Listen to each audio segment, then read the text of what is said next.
मुल्क में सब्जियों की बढ़ती कीमतों से अवाम परेशान हैं। दिल्ली, राजस्थान, महाराष्ट्र, कर्नाटक, तेलंगाना, आंध्र प्रदेश, गुजरात, मध्य प्रदेश और हर तरफ सब्जियों की कीमतों में गैरमामूली इजाफा देखा गया है। अवाम परेशान है कि आमदनी तो महदूद है, लेकिन महंगाई बढ़ती जा रही है।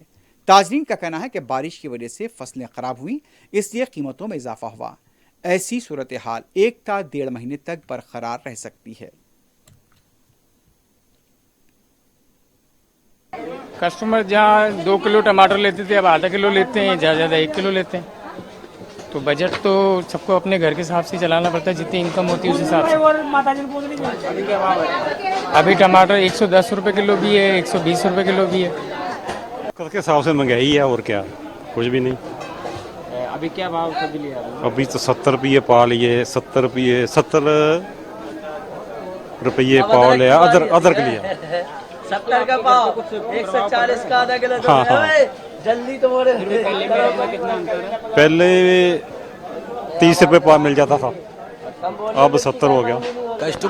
कस्टमर आते हैं लेकिन लेते माल वही है। जैसे मतलब कोई किलो लेने वाला है तो आधी किलो में काम चलाता है, पावर में काम चलाता है। महंगाई इतनी ज्यादा है कि टमाटर 1 महीने बाद थोड़ा महंगा होना चाहिए था, 1 महीने पहले ही महंगा हो गया।